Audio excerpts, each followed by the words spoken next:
Hi everybody, welcome to my homestead and welcome to my channel. My name is Jared. In this video, I want to talk about some weather updates in France and in the UK, some things that are happening there, flash flooding and other things. And then I want to talk about explosions and fires at food plants and warehouses and power plants and uh, ammunition production sites and things like that. Because I feel like there's been a lot of that going on this year. I can't say for sure, but it seems to me that earlier this year there were people in my personal life as well as online that were talking a lot about food plants that were being destroyed. And I didn't pay too much attention to it, but I'm feeling like I want to start to try and track it. And so here on Google Earth, you can see these red place marks with the exclamation points in the middle. These are locations where you've had fires or explosions or a lot of damage to warehouses and plants of any sort. Because I think that something is going on. The people, I think it was earlier this year where there was all this talk about the food plants. It seems like that group was mostly trying to say that it was as the result of secret combinations that have some kind of plan, either to increase food prices. I don't know. If you're better versed in that, then put it in the comments below. If you were one of these people, and that very well could be the case. I don't know. On the, I can also see it. Maybe there's two things going on. Maybe it's one or the other. I don't know. But another thing that I've been considering is this could be another facet of the asymmetric hybrid warfare that I talk about somewhat frequently on the channel, where you as a group or a country, you attack other countries in a way that is not recognized as conventional, as regular warfare. It's hard to pin the blame on you. It's clandestine, covert, and the people that are receiving the attack probably know who it was or have an idea who did it.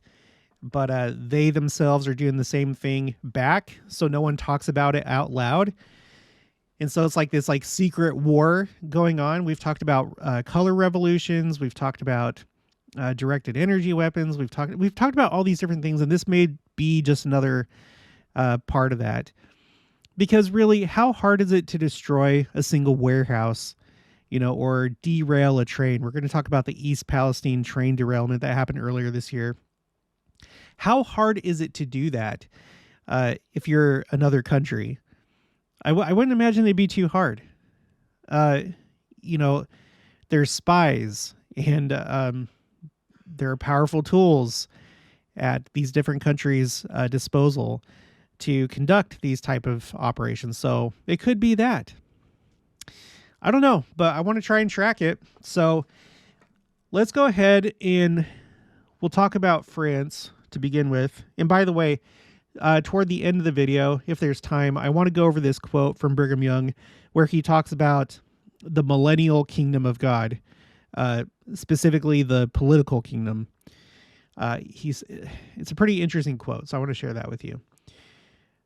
Okay, so here we are in France. The article that I'm using to verify that this is a true story is Fox Weather. I always verify before I put it on my spreadsheets or on my Google Earth under my places.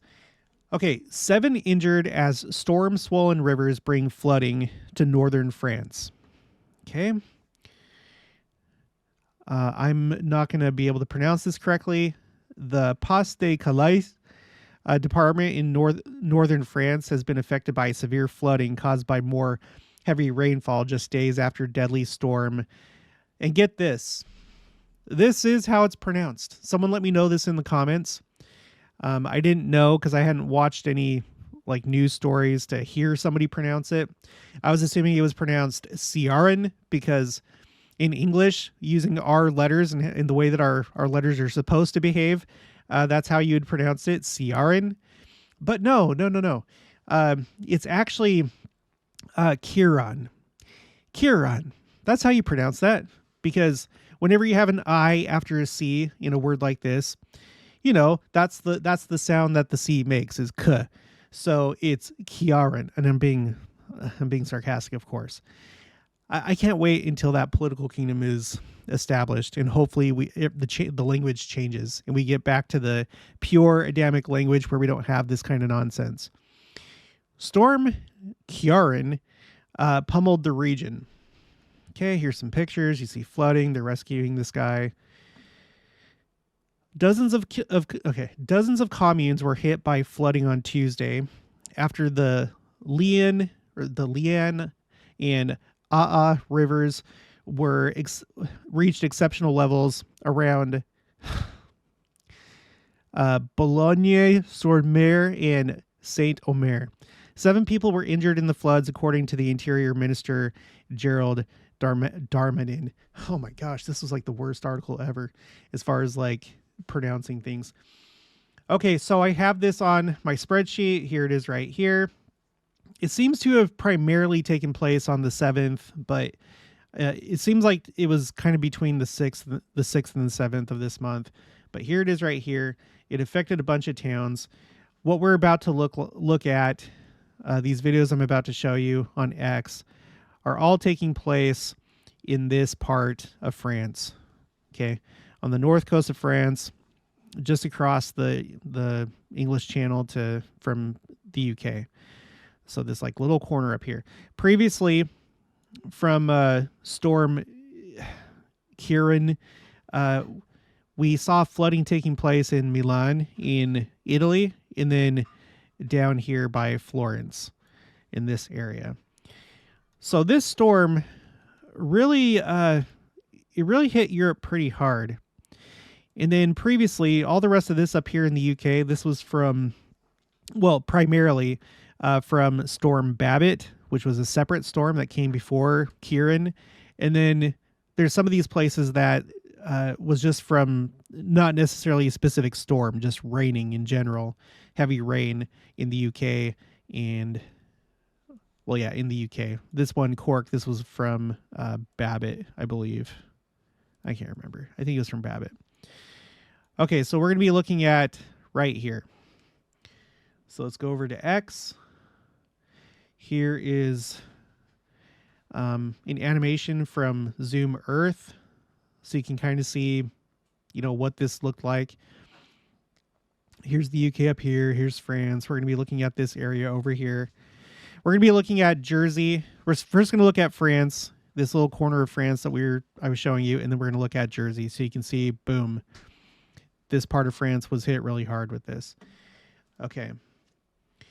So, Falcoholic, flood rescue in Tubercent, France. This is becoming the new normal. Yeah, it sure is.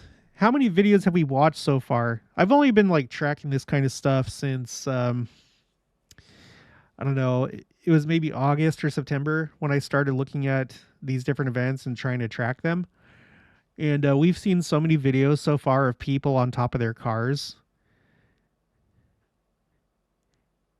And I don't know what's going on here. I don't know if these 2 men are like rescuing somebody inside the car or one of them came from out of the car. I'm not sure.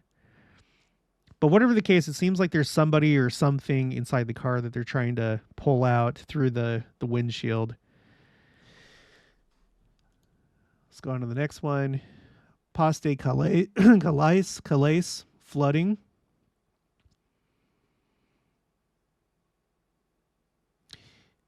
That really stinks if that was your place.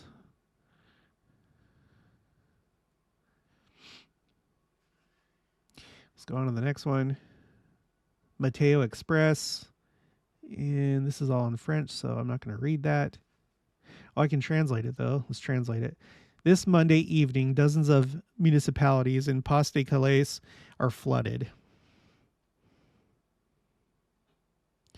This one right here, not so dramatic. There's not much of a current going on here, like in other places, but there's that flooding right there. More of a current in this one. Disaster news, major floods due to heavy rainfalls in the Franc in Pas-de-Calais, Department of France. This one has a little bit more current. Not all too deep, relatively speaking, compared to other places that we've seen. This one seems a little bit more intense. There's a car that's been flipped on its side. They're having a really bad time in the region, says Volcaholic. Yes. Yes, they are. It seems like it was a little bit worse in Italy. There was it was a lot stronger currents and a lot of cars being swept away. Not so much here, but we're not going to discount it. We are going to track this. It's a nice looking church right there. Maybe in the millennium that'll be turned into a temple. That would be neat. Massive floods due to heavy rains in Belkin. This one, the current's a little bit stronger. All right. Boussent in Pays-de-Calais, France today. Now this water right here is a little bit deeper. You can tell because of like how high up it goes on this car. The car is like halfway submerged. And there's a lot more stuff floating in the water in this video. A lot of like wood and logs and stuff like that. Looks like the water goes up to about the upper thighs or hip area, depending on how tall you are. Yeah, and just a lot of stuff in the water. Okay, the last one that I have for France is this. Disaster news. Major floods due to heavy rainfalls in the... Wait, did we already see this one? Yeah, we did. I'm sorry. I don't know how I do that so often. Okay, now we're going to move on to Jersey. This is the UK. And where's Jersey? It's actually just to the west of this area that we were just looking at. It's this island right here. Jersey. This is what we're looking at. You'll notice that I have a different place marker. That's because it's not... What we're about to look at isn't so much flooding as it is just damage from strong winds. I'll show you what I mean. BBC News, Storm Kieran forces Jersey families out of homes. Why is that? Families forced from their homes in Jersey during Storm Kieran have been put up in hotels as winds of more than 100 miles per hour left fallen trees, flooded roads, and ripped roofs from homes. A tornado and strong winds battered the island overnight, with 40 people evacuated from their homes.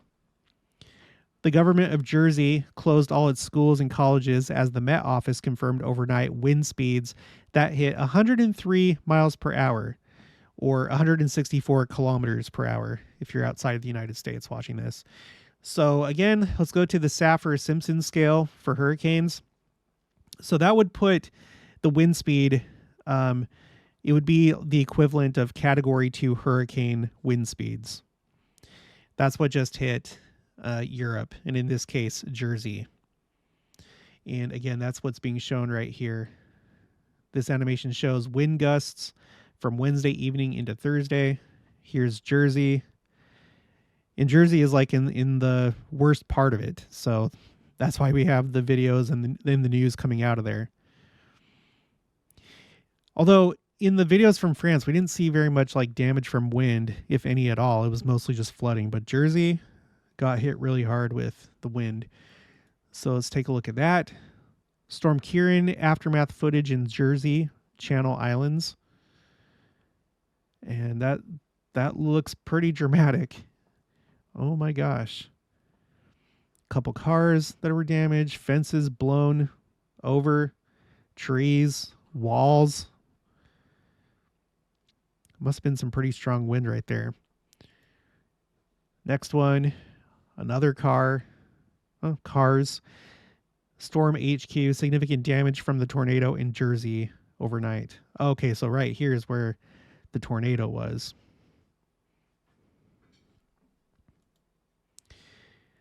Megan Owen, not so calm after Kieran.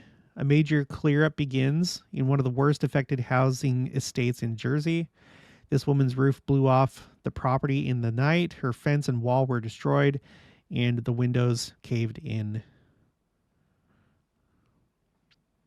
Yeah, that's pretty bad. I would be a little bit upset. And then I'd be like, you know what? I really need to work on myself and control my emotions and just trust in the Lord more. Everything's going to be okay. Sky News. A tornado that ripped through Jersey during Storm Ciarán was likely the strongest in the British Isles for almost 70 years. An investigation is found. All right. So, again, we just looked at this area on the map, but all these place markers right here are related to Storm Ciarán and also Storm Babbitt, and then just a lot of rainfall in the UK in general. So that's what's been going on for the last couple months. And I could go back more because there's been a lot more flooding in Europe, but that's what we're looking at today. So now let's move on to these explosions and fires at these different warehouses and plants. Okay, so I have another window for that pulled up. Okay, so it's interesting because as you can see right here, at the time of this recording, just about 20 minutes ago, I got this comment from user handle Amanda Leah 2519. Hey, Jared, I've followed you for a while, but I'm not sure if you've already addressed a certain quote by President Spencer W. Kimball. And I'm going to read that quote directly from the source. And no, I haven't seen this yet. I'll give you my opinion about it, and that's all that it is. But let's go ahead and read this because it has to do with being prepared, producing your own food. You know, so I thought this was pretty appropriate because we're about to talk about food plants. And again, I don't know if secret combinations have some kind of plans when it comes to food. I don't know if this is simply attacks from Russia, China. You know, I don't know. But I'm going to read a little bit more of the quote than what was provided in the comment because I think this helps give some of the context as to why he said what he did. So this is from President Spencer W. Kimball. Let me zoom out so I can read this whole thing. At the Welfare Services meeting. Let me see if it says it here. Now, we've actually, you know what, I better pull this up. Let me pull up my spreadsheet where we have looked at general conferences in the past and the different types of meetings that they've had. I'll show you what I mean in just a minute. General conference, Saturday evening. Okay, so maybe you've seen this on my channel, maybe you haven't. I've been tracking primarily what type of sessions we've been having during the Saturday evening session of General Conference. For almost my entire life, that session was for the general priesthood, the general priesthood session. That's what the Saturday evening session was. But since President Nelson became president of the church, it's actually been used for different things. Sometimes it's been the women's session. There have been a couple priesthood sessions, and then there's been a lot of joint sessions. So I just wanted to see, you know, what it's been like if you go back in time, like what were they doing further back in time in the church with this session. So you had the women's session that would usually be separated a little bit from General Conference weekend. For a while, they alternated between the Relief Society meeting and the Young Women meeting, like every other conference, essentially. Here you have special satellite broadcast for children, February 1999 conversion and retention broadcast. And by the way, I'm getting all this directly from the church website. When you go to General Conference on the church website and you see all the different sessions, this is where I'm getting this from, okay? So you can see there's like different sessions and stuff like that, and it's changed throughout the years. Well, from 1982 and going back to 1974, you had these welfare sessions where, from what I can tell, I haven't looked into it too far, but it seems like these sessions, they were all about, just as the name implies, the welfare services of the church, the welfare program. So they were doing that for almost 10 years, having these welfare sessions. And so what I'm about to read to you is from one of these sessions. Okay, April 1974. In fact, that's like at the very beginning. Yeah, that's during the first time that they do the welfare sessions. It was that first conference where they started doing that. Okay, so this is what he says. Let me zoom in. Now, I think the time is coming when there will be more distresses, when there may be more tornadoes and more floods, as we had up in the Portland area, more earthquakes, as we had down in California and elsewhere. I think they will be increasing probably as we come nearer to the end, and so we must be prepared for this. So I think that this is the context in which he's talking when he says what I'm about to show you. He's talking about the fact that, we don't know where disaster is going to strike. We just best be prepared. Have food storage, 72-hour kits, be as self-sufficient as possible. But just knowing that calamities are going to increase in the last days. And, that's actually what we're looking at right now. That's what we're trying to track with this right here with Google Earth in my spreadsheet. Okay, so he continues. Another thing which has already been mentioned is that of being more generous with our fast offerings. We do not have projects in all the world. We do not have projects in all the world as we are expanding so rapidly in the overseas areas. We haven't established farms and other projects there as we have here, but there is no reason why the latest organized branch cannot take care of itself in large measure if we pay our fast offerings. Sometimes we have been a bit penurious and figured that we had for breakfast 1 egg, and that costs so many cents, and then we give that to the Lord. I think that when we are affluent, as many of us are, that we ought to be very, very generous. I don't know if you receive them, but every week, every mail, I receive 2 or 3. I'm so sorry. I received 2 or 3 or a dozen applications for charity from all over the world saying, please send us money to help these poor people that are starving and homeless. Now then, our work should go to our own people first, of course. And I have recently made up my mind. I just throw them into a pile and think, well, there's another $5 that could go to the fast offerings.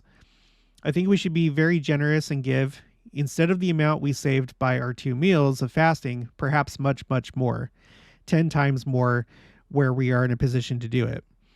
I know there are some who couldn't. Something was said about gardens and about trees. I should say that in our little yard, Sister Kimball is our farmer, and she nearly feeds us through the year from the little yard in the back. We have carrots, we have apricots, and we have applesauce, and we have other things that help. When she plants beans along the grill work of our back porch, down among the roses, and they climb up over all this grill work. I joke with her a lot of times about having done that so she can sit in her rocking chair and pick the beans.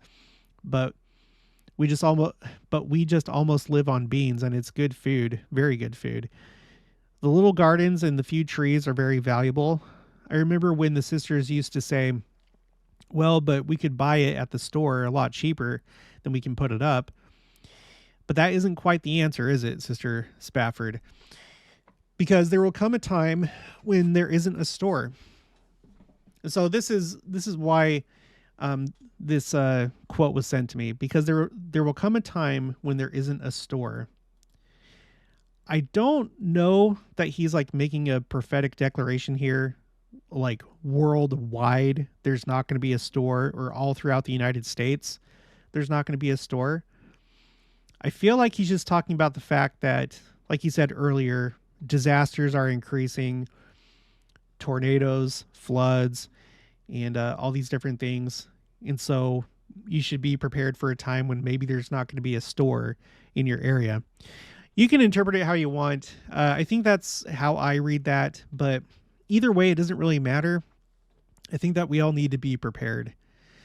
You know, like I've said before, in my last video, I showed you my homestead. It's been a while since I've done a video like that where I go outside and record on my phone, but we have just this little homestead. It's only 2 acres. About 1.5 acres of that is pasture, and then the rest of it is the land that my house and garage and backyard sit on. And it wasn't a whole lot of money at all. You know, it's here in the Midwest. Thankfully, I'm able to provide for my family here and live here instead of like some big city. But that might be something that you might want to consider. You know, look at somewhere where housing is affordable, where you can buy land, where you can get houses at a good price, especially if you can work remotely. Of course, it's all determined by your job and where you can work. But if you're someone that works remotely, or even if you aren't, you know, like I'm only an hour away from Wichita, and I don't know how long it takes you to commute. Feel free to put that in the comments. How long does it take you to commute to your job? I used to think, you know, having grown up in the city, I grew up in Salt Lake, and then after that we lived in Phoenix. I've always lived in large populated areas. And I used to think during that time, like, wow, an hour, that is like such a long time to drive. But it really isn't. me and Jenna could do it all the time. We go to Wichita to run errands. We do a lot of like shopping here in town too, but a lot of times we go to Wichita, we go to Costco, we go to different places there, and it's really not that big of a deal. So what I'm saying is, you know, even if you can't live in the city itself, but you want to find a piece of land and it's outside the city and it's like a half hour away, an hour away, it really isn't that bad. I mean, I guess that's 2 hours out of your day, but you know, you be the judge of that. I'm not your dad. But anyway, I get a lot of peace knowing that we have this land, that we can have a garden. We have our chickens. We have and we have had cows. We're going to get some more cows next spring during calving season. We're going to try and get some bottle calves. And it's just nice to know that we can provide for ourselves, or at least in part, we can provide for ourselves if it comes down to it. Not that I'm expecting to have to do that, but if it happens, then fine, then we'll do it. We've learned how to butcher or process chickens. And when you process your own chickens, the meat is a lot more saturated in flavor. It's really good. We get our own eggs. You know, I haven't gotten to the point where, and I don't think I will ever get to a point where I process my own cow. I'm going to have to rely on a butcher for that. But just the fact that if it came down to it, if all of a sudden, you know, we were in a apocalyptic situation and there's no one around to like really help, I'm sure I could figure it out. Probably not do it very efficiently, but I could do it if I had to, you know, process my own cow. And then, not to mention the garden and, you know, planting fruit trees and stuff like that. So just some things to think about. But anyway, he continues. I remember long years ago that I asked a very prominent grocer who had a chain of grocery stores, how long would your supply of groceries last if you did not have trucks to bring in new supplies? And he said, maybe we could stretch it out 2 weeks from our storehouses and from our supplies. People could get awfully hungry after 2 weeks were over. Yeah. And we kind of saw a little bit of that at the beginning of the pandemic. People lost their minds and started hoarding, and shelves became empty, and it was basically all for nothing. And, you know, it was probably primarily people that aren't prepared, that don't have food storage. All of a sudden it's like, oh gosh, here we go. This is it. And you're not prepared. And I know it takes time. It takes work to build up your food storage, but do it so that if that happens again, you're not in that same situation. Okay. So anyway, let's move on from that.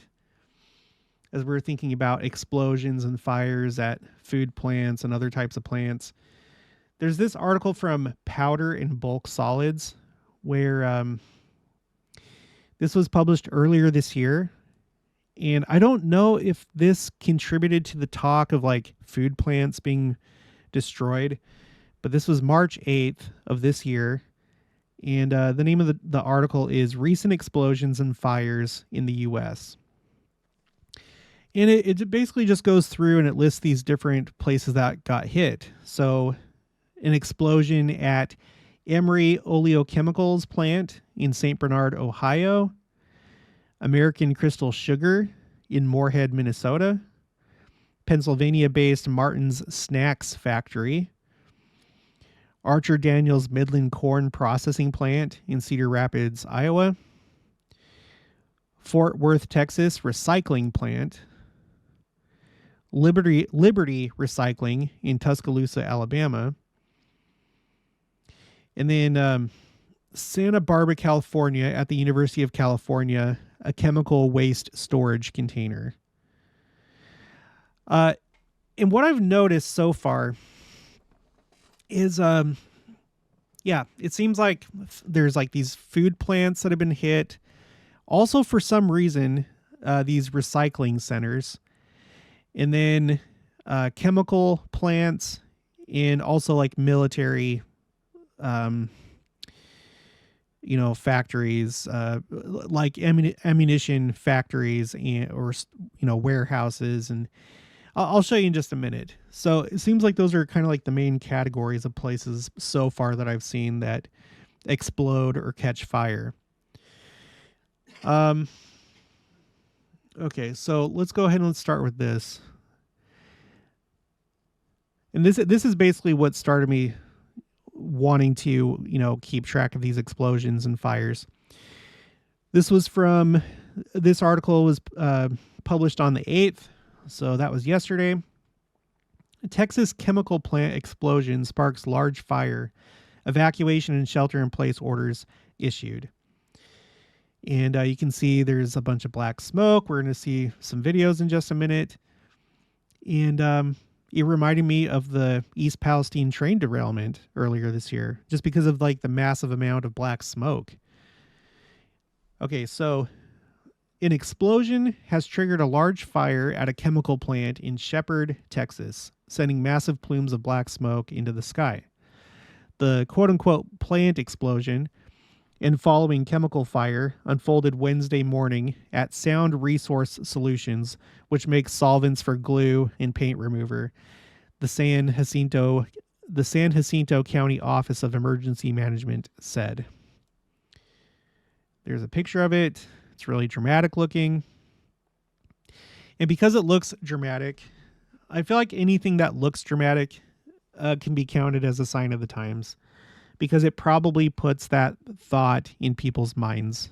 You're driving down the highway, you see like what looks like a massive attack or explosion or something really disastrous. It probably brings to mind for some people, oh my gosh, this world's getting crazy. These are the last days. So I think it has value in that sense, and it's probably worth tracking.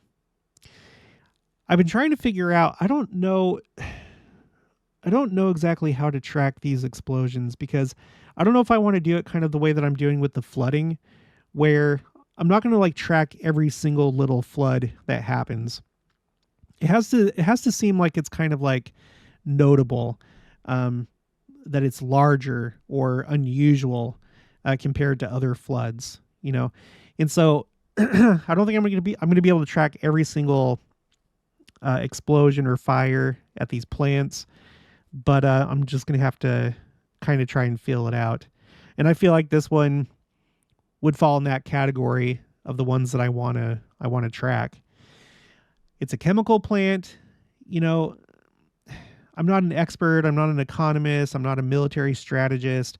I don't know if like this has any sort of value, like strategic value, if this was like actually the result of an attack from a foreign adversary, but I'm just going to keep that possibility open. All right, that's all that I have for this article. So let's look at some of the videos. So imagine that this was like your backyard and you see that. Insider paper, breaking massive explosion at a chemical plant in Shepherd, Texas. Residents ordered to shelter. See, and here's another thing, like I've said before. It's really good that we have these videos, but I think my advice to you would be, if you're in this situation, do not get close to it and don't stop and watch, because you don't know what's going to happen. You don't know how much of that is coming your way, especially if you can smell it. Then you have at least some of that stuff that's getting into your lungs. And if you don't know what's on fire, then for all you know, maybe it's a chemical plant. Maybe it's something that's toxic. So I would just get out of Dodge until things seem safe. But that's just me. You know, what if there was like a further explosion? What if like all of a sudden, like, boom, there's like a huge explosion and you're within the blast radius? And that was the case in these last videos I'm going to show you, like at the end of this series of videos. Okay, RAWs alerts as the thick black toxic smoke engulfs the sky after a significant explosion occurred at a chemical plant, prompting 5-mile shelter-in-place order. So there it is again. That is just amazing to look at. And it's scary. And it looks apocalyptic. It looks apocalyptic. Here's another one.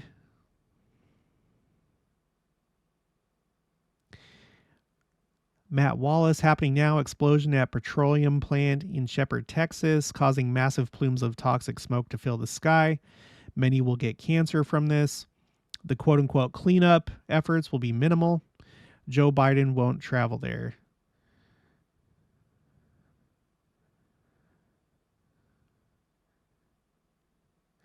All right, let's move on to the next one.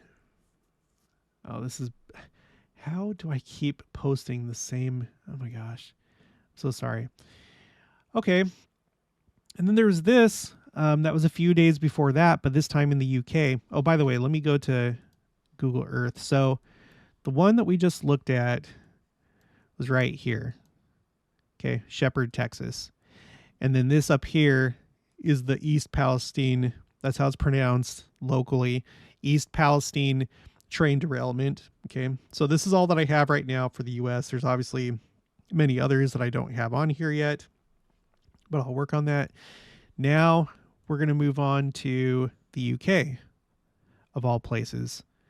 The UK, which seems like it's going through a lot of distress right now. And you have this to add to the pile of things that they're dealing with in Casington. Oxfordshire explosion. Fire under control after lightning causes gas blast. You might be like, well, they said right there, it's lightning. That's what caused it. Well, I don't know. I don't have that video. Do you? Can people be manipulated into saying things if they want to, you know, don't want people to know what's actually happening? So I don't know. Maybe it was lightning. Maybe it wasn't.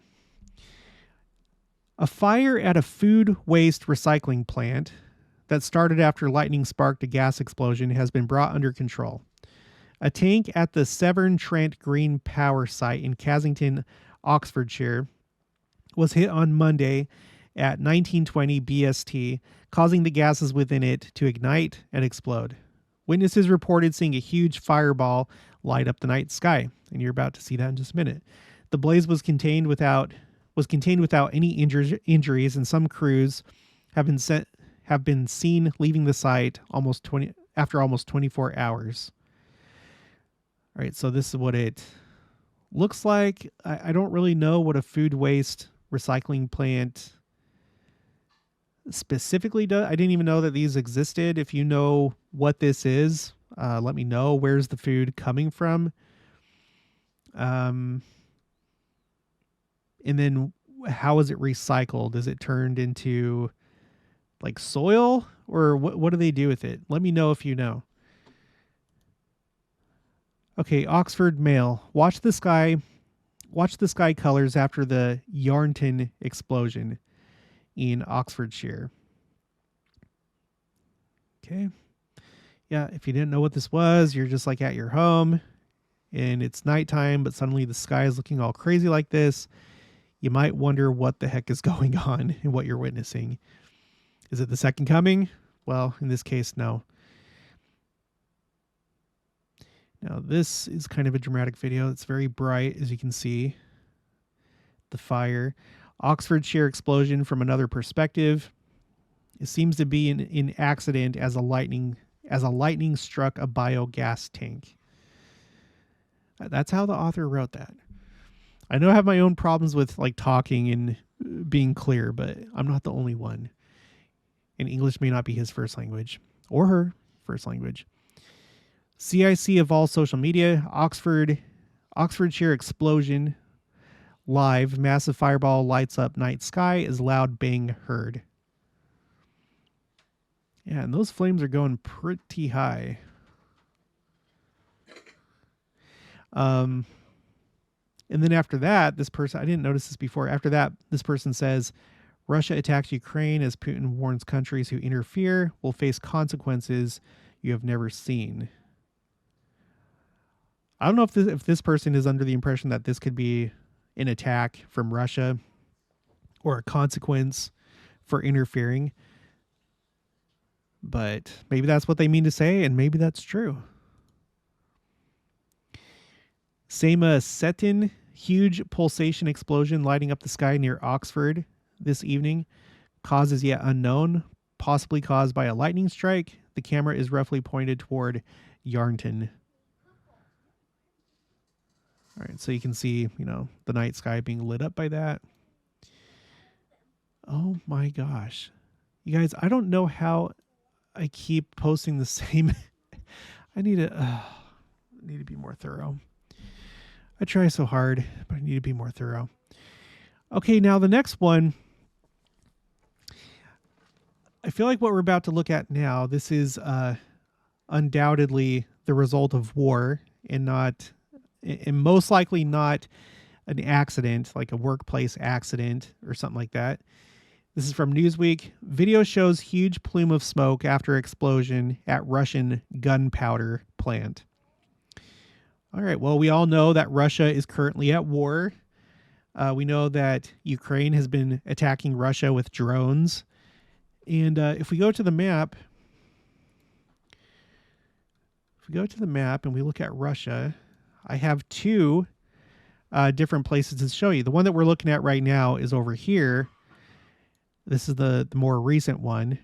And then earlier this year, you had an even more dramatic explosion in Sergiev Posad, which is just outside Moscow, by the way. Let me turn on borders and labels. You see Moscow right there? So this is just outside of Moscow. And this one, it is claimed by the Russians, is no longer in operation, but used to produce like optical equipment for the military. And then this one up here, as we just read, it said a gunpowder plant. So seems to me like if you're an adversary of Russia, especially if you're Ukraine, those might be a couple places that, if they exploded, would work to your benefit. New footage appearing to show the aftermath of a blast at a Russian explosives factory circulated online with plumes of smoke billowing over the facility. There were no injuries or fatalities from the blast. Russian state news agency RIA Novosti reported, adding that operations had fully resumed at the facility. There was no one present at the time in the building where the explosion took place, Russia's regional office of its Emergency Situations Ministry told local media. It did, quote unquote, not affect the operation of the plant, the government added. Well, that's always reassuring, especially when you're a country that always wants to save face. You don't admit failures. You minimize whenever you're attacked, because it's a morale thing for one, for the country. You don't want your citizens to see if the enemy is like successfully attacking you. And you want to appear strong to your enemies and be like, oh, look, you didn't do anything. That didn't hurt. And then like behind the scenes, you're like, oh gosh, what are we going to do about this? We're gonna have to build a new one. So it's interesting how they're downplaying it, the Russians. The plant in Solika-Minsk is, quote, one of the largest military industrial plants in Russia that produces explosives and special chemicals. Anton Gerashenko, an advisor to Iran's Interior Ministry, wrote in a post on X, formerly Twitter. Okay, yeah, that's probably a target you would want to hit if you're fighting Russia. One of the largest military industrial plants in Russia that produces explosives and special chemicals. Yeah, that would be pretty advantageous if that got hit and destroyed. So who knows what the damage actually was? It's probably being downplayed. Maybe it was more substantial than what they're letting on. But that happened. All right. It's the latest incident in a series of blasts at Russia explosive and chemical manufacturing sites, some of which are thought to have supplied Russia's military for the Kremlin's now 20-month-long campaign in Ukraine. In early May 2022, an explosion at a munitions facility in Perm killed 2 workers at the plant, and we're about to see that. Russian authorities confirmed. A second blast at the Perm gunpowder factory was reported by Russian state media in late October 2022. The facility produced components for several types of Russian missiles and air defense systems, Ukrainian news outlet Ukrainska Pravda reported at the time. Okay, that's all for that article. So let's take a look at this explosion. Unfortunately, there's not too much. There's not like too much footage of it. There's basically only this and then this picture. This is from Love World News. That's a great name. Russia video, powerful explosion at an explosives plant in Solika-Minsk. And so somebody's filming it from afar, but you can see the smoke rising into the air. And then we have this photo. Ukraine front, an explosion occurred at the Russian Ural plant in Solika-Minsk. Actually, okay. I thought maybe there'd be more to the picture if I clicked on it, but no. But, you know, huge plume of smoke. So this occurred over here in what you might call like central Russia. I don't know if this is like in Siberia. I know Siberia is kind of like in this area here, but whatever the case, it's like over here. Okay. Now, let's talk about the East Palestine train derailment. This is basically the event that got me thinking about these things in the first place when this happened earlier this year. It was making big news. It really sucks if you live in that town and you have nowhere to go and you breathed in a lot of this stuff. So this occurred, let me go over here, up here in Ohio. We turn on borders and labels.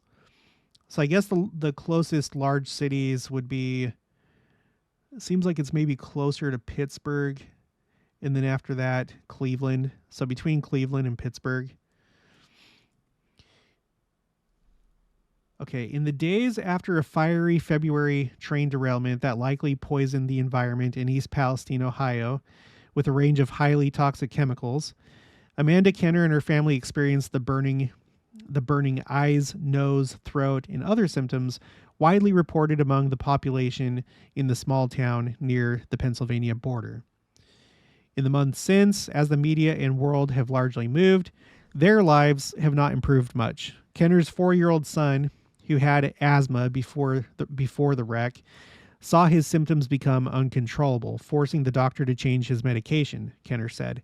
She and her 8-year-old son developed asthma, and they have experienced nausea, diarrhea, and headaches that they attribute to chemical exposure. So that's great. Residents there say state and federal officials have downplayed residents' concerns and potential health threats and sometimes offer contradicting information. That has generated deep mistrust, and residents say there's a sense of being left on their own. There's a picture of the derailment. So it's a type of derail, not like one car gets derailed and you have to like put it back. It's like all these different train cars came off the rails. Quote, and look at this.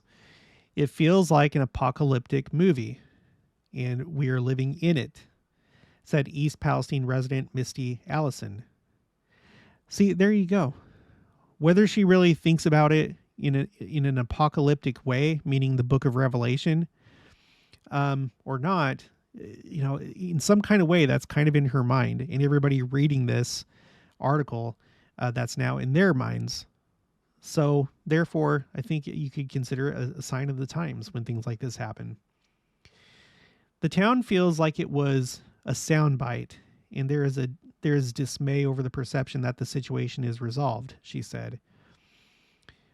Quote, people think it happened, it's terrible, but it's done with, but that's not true, Allison added. All right, that's all that I have from this article. And I wasn't really able to find any videos, at least not easily on X. But here you can see, it looks virtually the same as what's going on in Texas. If we come back over here, just gigantic black smoke. Here's Texas, and then here's East Palestine, Ohio. I'm sure it's not too hard to get a train to derail if you're committing sabotage, if you're a spy. Okay, now look at this. This is one that we were talking about just a minute ago. Russia explosion videos show colossal mushroom cloud near Moscow. So let's go back over to Russia for this one. So we just talked about this gunpowder plant over here that recently on Halloween exploded.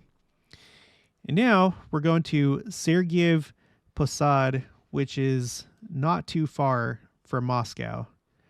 Just right there. Okay, what happened there? This happened there. Look at that. This happened near Moscow.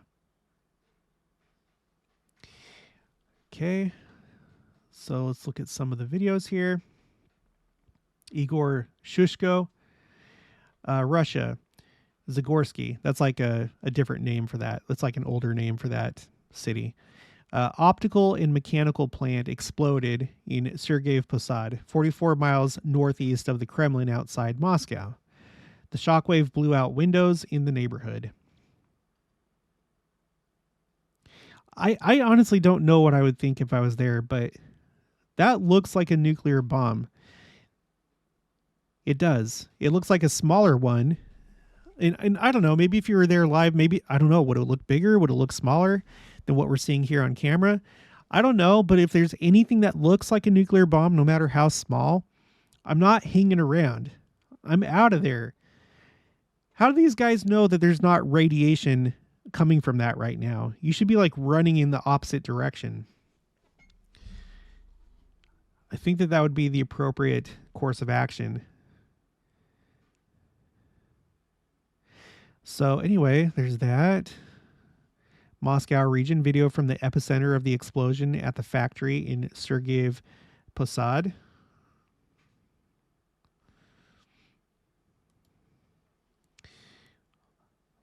User Lenner, Russia. Strong explosion occurred in Sergiev Posad. Tentatively, it occurred at the Zagorsk optical and mechanical plant. The explosion blew out window frames in nearby houses.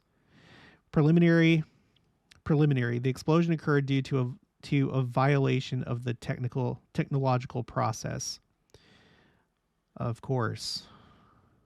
It couldn't be that you have Ukrainian spies, Western spies, or something that attacked it, sabotaged it, or maybe it was ignited in some other kind of way using certain technology. I feel like there was something here that I highlighted in this article.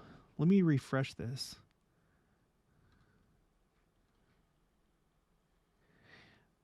Maybe I didn't highlight it, but basically this is another situation where Russia downplayed what happened. And I think they even went as far as to say, well, oh no, this is actually where fireworks were being, in fact, let me Control F, fire. Yeah, look at this. Here it is.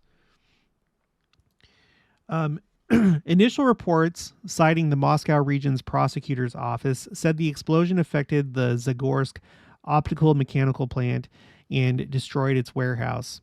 Although authorities later confirmed the plant has been repurposed into a fireworks storage facility. Yeah, right. I don't know that you would get anything looking like this from fireworks. Again, I'm not an expert. Okay, watch this. This lady's coming out of that building, just going on about her day. Boom.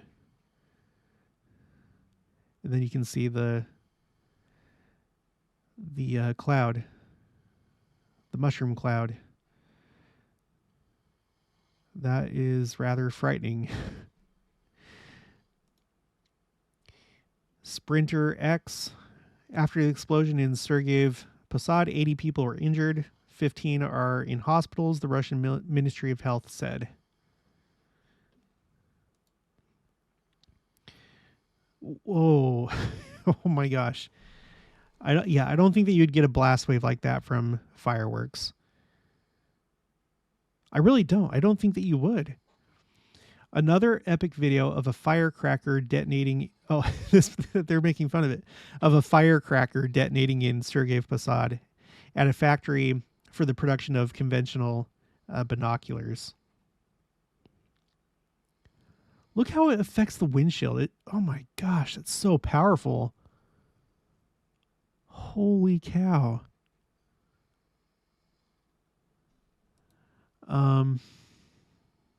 Here's another one here.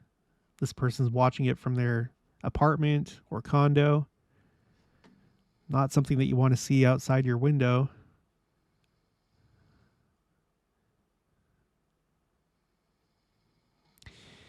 The explosion in Sergeyev Posad, according to eyewitnesses, occurred during the unloading of raw materials for the production of explosives, which was carried out by the Piro Ross Company. The truck brought something to the warehouse, the workers began to unload, and there was a detonation. Now look at this. Look at all the windows that have fallen down. You see that right there? Like all the like the window screens and stuff that fell down from that building.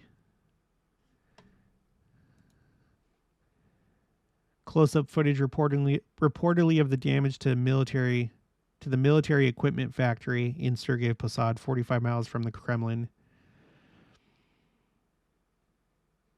Gosh, that's upsetting. Hope you guys have blankets tonight. Hopefully it's not cold at that time of year. When was this? This was in August, so hopefully it's not hot outside. Okay.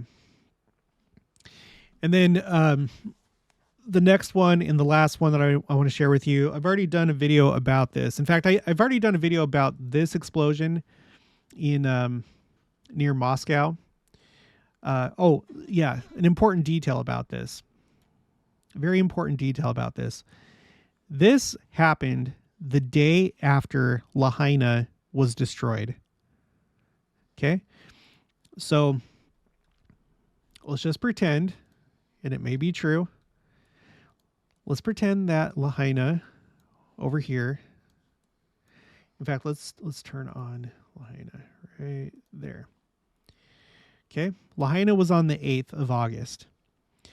Let's pretend that this was actually an attack from a foreign power, you know, to punish us for supporting Ukraine or something along those lines. So Hawaii gets attacked potentially by a certain type of technology that can cause fires. And then in response, the day after, near Moscow, there's a response from the United States or the West. And this is the response to Lahaina being destroyed. What if this happened near Washington, D.C., and we knew that it was Russia? Russia destroyed an important, plant producing military equipment or chemicals or whatever for the military. And there was an explosion that looked like this just outside Washington, D.C. So I don't know. We'll find out at some point. It may not be until the millennium, but what may look like quote unquote accidents and mishaps, maybe that's not what we're seeing. And I don't think that was the case here in Beirut, Lebanon. So I've covered this before. I want to cover it again because now I'm tracking these kind of things. Let's see. Beirut blast was historically powerful. Okay, now this is the explosion of explosions outside of nuclear explosions. Let me show you. So here you go. This is the area affected by the blast. And according to this BBC article, the blast that devastated large parts of Beirut in August, now this is back in 2020, was one of the biggest non-nuclear explosions in history, experts say. The Sheffield University UK team says a best estimate for the yield is 500 tons of TNT equivalent, with a reasonable upper limit of 1.1 kilotons. This puts it at around 1/20th of the size of the atomic bomb dropped in Hiroshima, Japan in 1945. The team mapped how the shockwave propagated through the city. And then they include this right here. So the darker red is severely damaged. The medium red is badly damaged. And then yellow is slight damaged. So it affected a really large area. There was another article that kind of said it more explicitly that this was, as far as like urban explosions go, explosions in cities, that this was the third largest after Nagasaki and Hiroshima. That's how big this was. It was essentially a mini nuclear bomb that went off. It wasn't a bomb. Supposedly what happened was, oh my gosh, it's been a while since I did the video. There was like a cargo ship that was going from Russia, and it was supposedly going to Brazil, and it made like a port stop in Beirut. And then supposedly it was detained and held at the port because, I don't know, I can't remember how it was worded. Because something was wrong with the paperwork or something was whatever. So the authorities supposedly seized the ship and moved the ammonium nitrate, which is used for explosions. It can either be used for fertilizer or for explosives. They took it and then stored it in this warehouse at the port. Okay. Now, this is in Lebanon.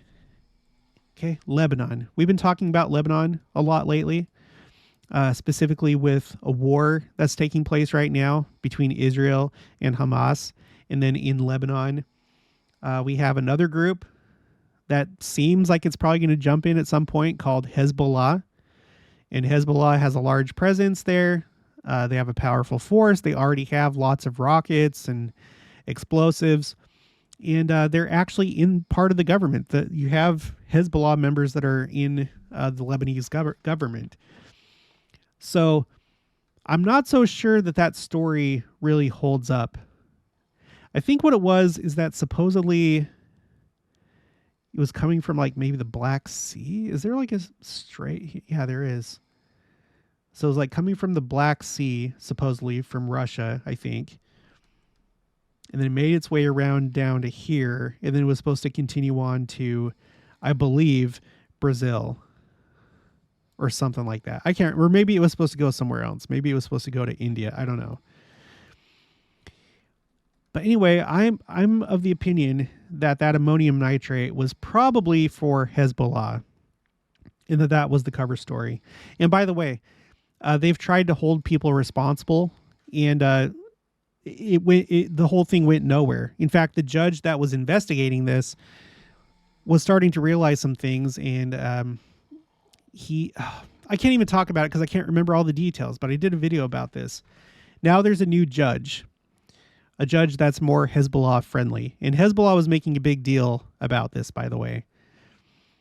So I tend to think that what happened there was probably an Israeli covert operation or clandestine operation where they took out this ammonium nitrate, this large stockpile of ammonium nitrate. Okay, so this is what that looked like.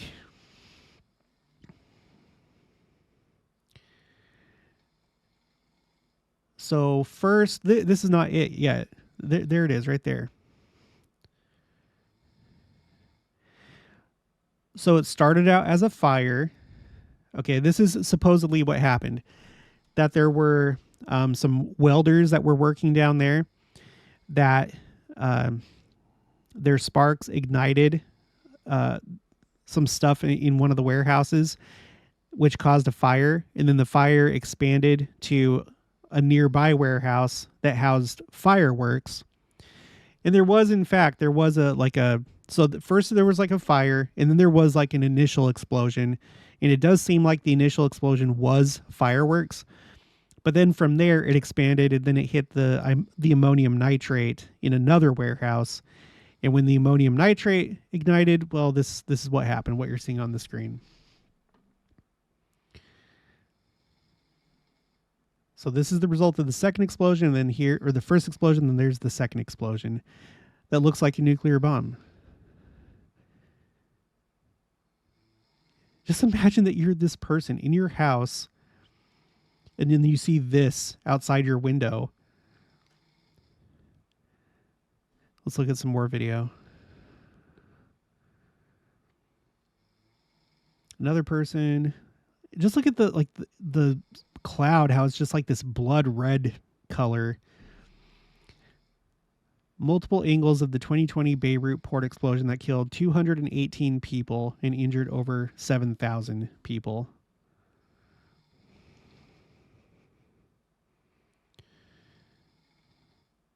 Yeah, look at this one. This is the one where I think his phone gets knocked out of his hand.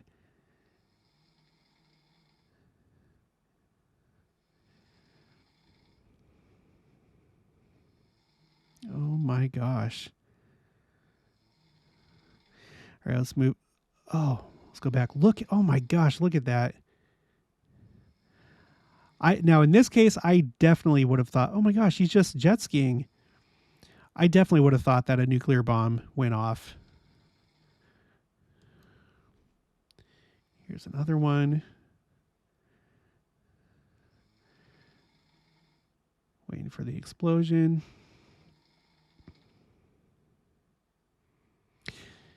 There it goes.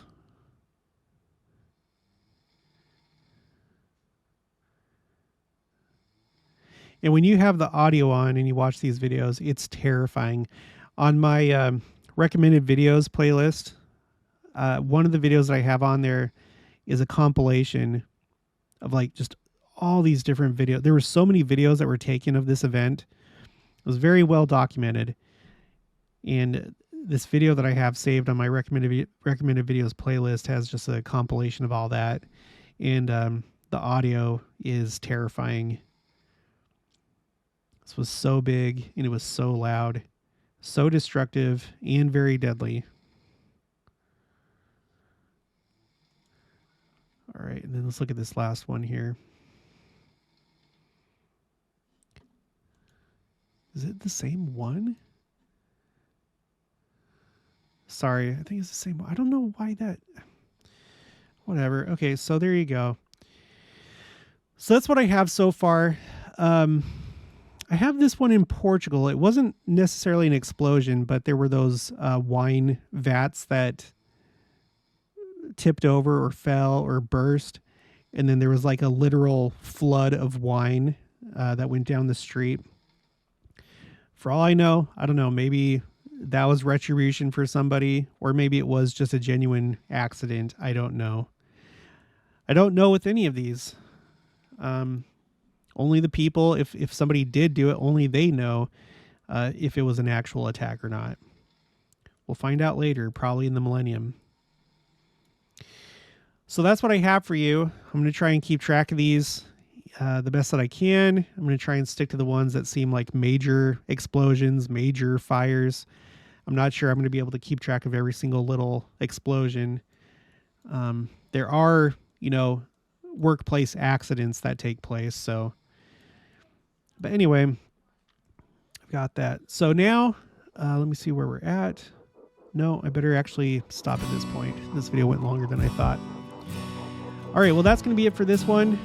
If you haven't already, please make sure to subscribe, like this video if you liked it, leave your thoughts and opinions down in the comments below. Also, make sure to share it, and I'll talk to you guys later.